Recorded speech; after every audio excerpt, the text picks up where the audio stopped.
Continuamos con nuestra presentación. Siento que la primera parte terminará como terminó, pero es que me dio un ataque de tos. Intenté modificar un poco el final, pero no me ha resultado. Con lo cual, bueno, pues le engancho aquí en el punto donde lo había dejado. Un momento fundamental dentro de esta conversión de San Pablo, como iba a comentar en el otro vídeo, era ese martirio de San Esteban. Porque ahí sí nos encontramos a San Pablo directamente, como luego él veremos que testimonia también, en ese proceso de martirio, en ese primer martirio dentro de la historia de la Iglesia, a partir de la muerte del Señor, lógicamente.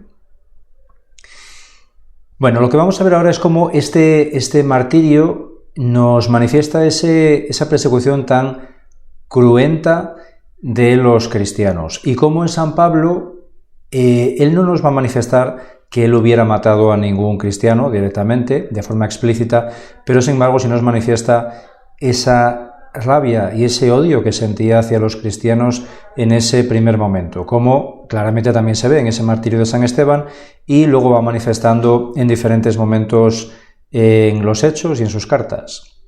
De esa manera, en el capítulo 22 de Hechos, él dice: yo respondí: Señor, ellos saben que yo andaba por las sinagogas encarcelando y azotando a los que creían en ti.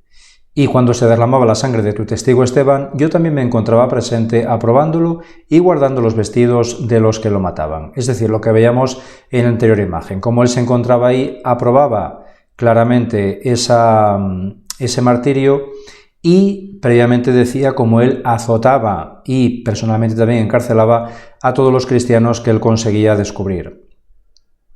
Decía también en el libro de los Hechos: Saulo, respirando todavía amenazas de muerte contra los discípulos del Señor, se presentó al sumo sacerdote.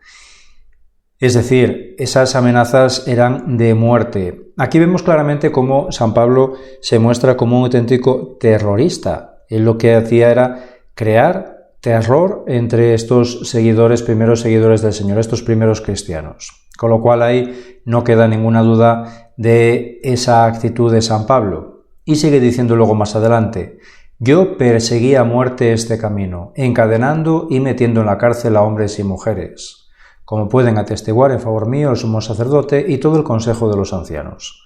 Es esa persecución a muerte, ese deseo que tenía San Pablo de exterminar a estos cristianos, y que nos manifestará luego ese contraste y lo impresionante de su conversión, cómo cambia radicalmente en ese momento clave. Recordamos aquí también a su gran maestro, como decía él mismo, ¿no?, que se había educado a los pies de Gamaliel. Gamaliel, sin embargo, dentro de que era ese grandísimo maestro tan admirado entre los fariseos, en esa escuela tan importante, a partir de su abuelo Hillel, Gamaliel no tenía para nada esa actitud. Es decir, esa actitud que vemos en San Pablo no surge a partir de las enseñanzas de Gamaliel, de ese fariseísmo de Gamaliel, porque Gamaliel, como hemos visto, como vimos en el vídeo anterior, su actitud hacia los cristianos era totalmente diferente. Él lo que veía ahí era que podía ser algo de Dios, podía ser obra de Dios, y así se manifiesta claramente en el libro de los Hechos. Con lo cual, es esa orientación que va desarrollando San Pablo, que es tan radical, pero mucho más radical que la formación que él hubiera recibido a partir de sus maestros.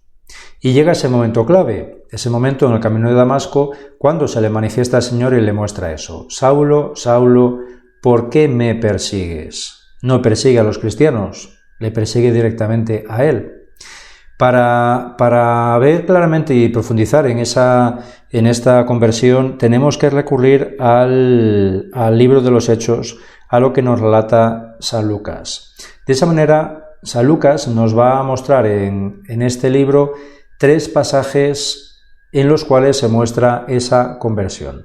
El primero es en el capítulo 9, versículos del 1 al 22. Aquí lo característico es que es el mismo San Lucas el que, dentro de un desarrollo más o menos histórico, cronológico, de los hechos de los primeros cristianos, nos relata esa conversión de San Pablo. De esa manera, esta conversión de San Pablo va a venir justo después de que nos relate San Lucas el martirio de Esteban e inmediatamente después del martirio de Esteban es cuando va a comenzar a relatarnos esa evangelización de Felipe en Samaria. Recordamos cómo luego lo vamos a volver a ver, en este martirio de San Esteban, a partir de este martirio, donde se muestra claramente esa persecución radical hacia los cristianos por parte de la comunidad judía, la mayor parte de los cristianos, de la comunidad cristiana, huye de Jerusalén debido a ello y se dispersa por Samaria y por otros lugares. Es aquí en este momento cuando Esteban, nos relata San Lucas, que va también a Samaria a evangelizar allí, y allí se producirá también ese encuentro que recordamos con el eunuco de la reina Candace de Etiopía. Bueno, el segundo pasaje en el cual se nos relata esa conversión de San Pablo es en el capítulo ya 22, versículos del 6 al 16. Aquí San Lucas toma ya, digamos que relata en primera persona de San Pablo este hecho. Nos va a poner en boca de San Pablo directamente ese testimonio. Y ese testimonio, que es el discurso que San Pablo proclama ante los judíos de Jerusalén tras sus 3 viajes de evangelización. Y el tercer pasaje en el cual se relata la conversión de San Pablo es un poco más adelante, en el capítulo 26 de Hechos, versículos del 12 al 18. Es poco después de este segundo testimonio, porque después de ese testimonio ante los judíos de Jerusalén empieza todo el proceso de enjuiciamiento de San Pablo, y es cuando él también lleva a cabo ese discurso ante el rey Herodes Agripa.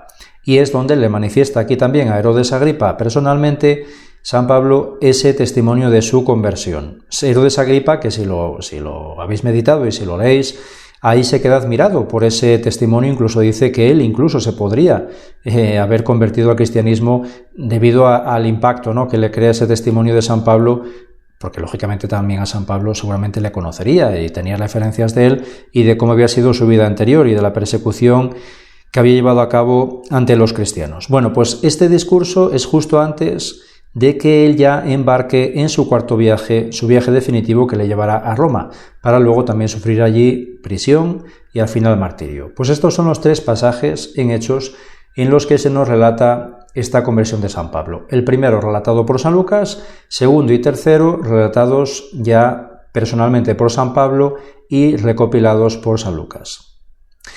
En esos 3 testimonios es bonito leerlos y meditarlos en conjunto porque se nos van a mostrar diferentes aspectos.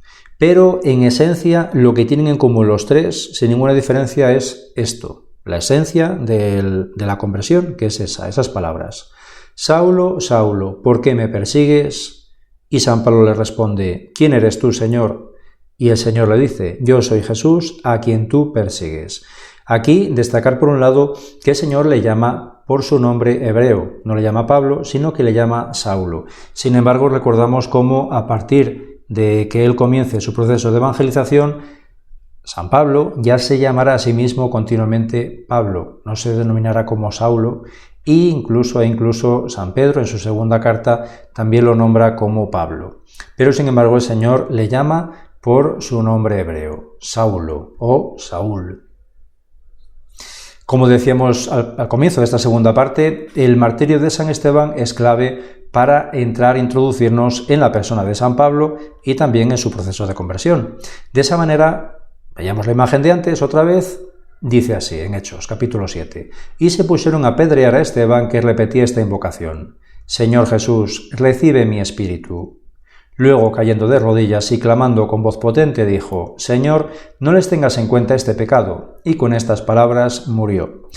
Ante este martirio tan terrible y al mismo tiempo tan maravilloso, porque San Esteban aquí lo que manifiesta es esa misma actitud que tenía el Señor en la cruz, de ponerse en manos del Padre y de perdonar, de no guardar nada en contra de los que le están ejecutando. Es más, incluso justificando ante Dios su crimen. De esa manera, aquí es sorprendente, ¿no?, pensar que San Pablo, que estaba testimoniando esto, estaba viendo esto, sin embargo, él no es capaz de transformar su corazón ante esta actitud tan admirable de San Esteban, sino que él simple y llanamente, como él decía, ¿no?, él consentía, aprobaba esta ejecución. Sigue diciendo más adelante San Lucas en los Hechos: Bueno, San Pablo a través de San Lucas. Y cuando se derramaba la sangre de tu testigo Esteban, yo también me encontraba presente aprobándolo y guardando los vestidos de los que lo mataban. Bueno, pues esto que comentábamos aparece claramente. Saulo aprobaba su ejecución. Aquel día se desató una violenta persecución contra la iglesia de Jerusalén. Todos menos los apóstoles se dispersaron por Judea y Samaria. Lo que decíamos antes, a partir de esta ejecución es cuando los cristianos se dan cuenta del riesgo que sufren en Jerusalén y la mayor parte, como dice aquí, menos los apóstoles se dispersan. Bueno, pues en este momento, como en Jerusalén esa comunidad incipiente cristiana huye, aquí aparece ya el planteamiento de Saulo. Saulo, respirando todavía amenazas de muerte contra los discípulos del Señor, se presentó al sumo sacerdote, ya lo habíamos visto antes, y le pidió cartas para las sinagogas de Damasco, autorizándolo a traerse encadenados a Jerusalén a los que descubriese que pertenecían al camino, hombres y mujeres. Es decir, ante esa ausencia de cristianos en Jerusalén, él decide ir a Damasco para buscar a estos cristianos que también se habían ido extendiendo por diferentes lugares, también estaban en Damasco, una ciudad de gran importancia en aquel momento, para seguir persiguiendo y encadenando, como él dice, a estos cristianos allá donde los pudiera encontrar. Y es ahí, en ese camino a Damasco, cuando surge esa luz de Dios. Y aquí esa respuesta de San Pablo. ¿Quién eres tú, Señor? Aquí es muy significativo el hecho de que San Pablo le llame por ese término, Señor, Kyrios en griego.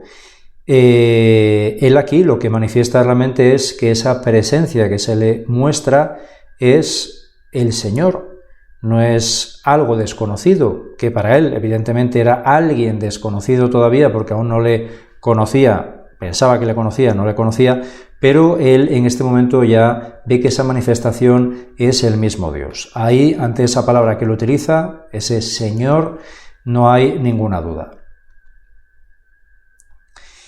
A partir de ese momento, de ese impacto tan tremendo, que sufre ese impacto, esa convulsión espiritual, es cuando ya nos sigue relatando San Lucas que le dice el Señor: pero levántate, entra en la ciudad, se refiere a Damasco lógicamente, y allí se te dirá lo que tienes que hacer. Saulo se levantó del suelo y aunque tenía los ojos abiertos no veía nada. Lo llevaron de la mano hasta Damasco. Allí estuvo 3 días ciego, sin comer ni beber. Es esa ceguera que sufre, que es también en el fondo tan significativa, porque él que creía ver, que creía que tenía una visión perfecta y lúcida de todo, sin embargo es ese momento en el cual él necesita ser consciente y físicamente también necesita quedarse ciego, esa vulnerabilidad absoluta y ese reconocimiento de que él no ve nada, que está absolutamente ciego, no solo a nivel físico sino también espiritual, que tiene que recolocar, reestructurar todo lo que él creía que conocía de Dios para realmente llegar a conocerle como es, como auténticamente es. De esa manera se nos muestra esto. Le llevan a Damasco y ahí tiene que entrar directamente o ponerse directamente en manos de esos a los que él perseguía y a los que él odiaba, es decir, en manos de esa comunidad cristiana. Porque a él se le muestra que irán a ayudarle y es a este personaje, a este Ananías, a quien se le manifiesta un personaje importante dentro de la comunidad cristiana en Damasco, se le manifiesta el Señor y le muestra en una visión que tiene que buscar a Saulo, le explica dónde está, para que, como dice aquí, le imponga las manos. Dice así, nos relata San Lucas. Salió Ananías, entró en la casa, le impuso las manos y dijo: Hermano Saulo, el Señor Jesús, que se te apareció cuando venías por el camino, me ha enviado para que recobres la vista y seas lleno de Espíritu Santo.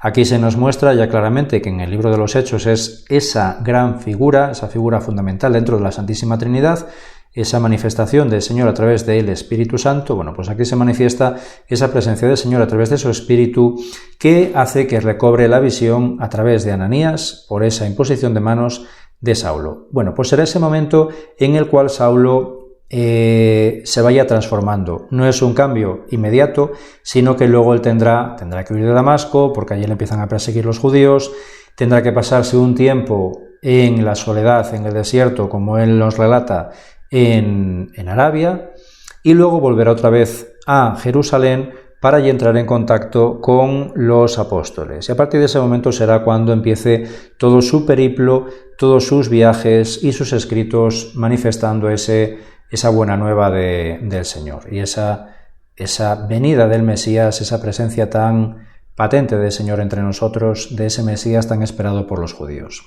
Bueno, pues esto ya es esa continuación, ese proceso tan largo y prolongado de su vida a partir de su conversión, que se manifestará por un lado en esos viajes, en esa evangelización que llevará a cabo, que es impresionante como en aquellos tiempos él tenía que, evidentemente, salvo los viajes por mar, lo hacía todo a pie. Bueno, pues llevará a cabo esos 3 viajes a través de todo lo que era la zona del Mediterráneo oriental, y luego ya llevará a cabo ese 4.º viaje, ese definitivo viaje, después de ese último testimonio de su conversión que escuchábamos antes, para llegar hasta Roma a su martirio, para dar su vida, entregar su vida plenamente al Señor. Y están sus viajes y están sus escritos, esos escritos que increíblemente son palabra de Dios. Es esa transformación tan grande que vemos por la gracia de Dios en San Pablo, que pasa de ser un auténtico terrorista, un auténtico criminal, un perseguidor de la Iglesia, para pasar a ser ese pilar fundamental de la Iglesia y para que sus textos, su palabra humana, se transforme en esa palabra de Dios. Es decir, esa manifestación que la Iglesia siempre ha visto de esa palabra de Dios en esos textos escritos a través de San Pablo. Esa revelación del Señor que también se nos manifiesta a través de San Pablo, precisamente por eso, por esa apertura que tuvo este hombre, que es lo bonito, es ese cambio de lo peor a lo mejor, esa necesidad que él sentiría de reparar hasta el extremo, hasta el más mínimo detalle, más mínimo acto en contra de la voluntad de Dios que lo hubiera llevado a cabo en su vida, bueno, pues de repararlo poniendo ahí todo el máximo bien posible. Bueno, pues esto al final nos tiene también que alentar a ser conscientes de eso. Por un lado, de esa necesidad que tenemos todos de conversión constante, continua, que se nos manifiesta muy claramente en San Pablo, pero por otro también de ese poder que tiene Dios de transformar y de convertir las almas. Ante cualquier persona, evidentemente tenemos que ser conscientes de que todos estamos llamados a la conversión, a esa salvación, a la gloria, a la santidad, con lo cual a ninguno tenemos que ver, a nadie tenemos que ver como alguien que no tiene solución, que ya no tiene posibilidad de transformación, sino todo lo contrario. Es ese ser conscientes a través también de la figura de San Pablo que todos tenemos esa posibilidad y todos estamos llamados a esa esperanza. Y en nuestra mano está esa responsabilidad también de orar, de interceder y de aconsejar, alentar y animar a las personas que nos rodean para que todos podamos llegar a ese fin, ¿no? a ese cumplir esa voluntad de Dios en nuestras vidas y alcanzar esa gloria eterna. Porque al final, como manifestaba San Pablo claramente en su segunda carta a los Corintios, le manifestaba el Señor: te basta mi gracia, la fuerza se realiza en la debilidad. Cuanto más débil sea uno, evidentemente más fuerza podrá tener el Señor en él. Con lo cual, bueno, pues aquí dejamos esta presentación, ya queda ahora todo en vuestras manos para que meditéis en relación a estos 3 pasajes de la conversión de San Pablo, para que el Señor nos pueda manifestar también a cada uno de nosotros esa fuerza, ese poder que Él tiene para actuar en cada una de las almas, tanto en la nuestra, en la mía propia, como en la de los demás. Que tengáis un feliz día.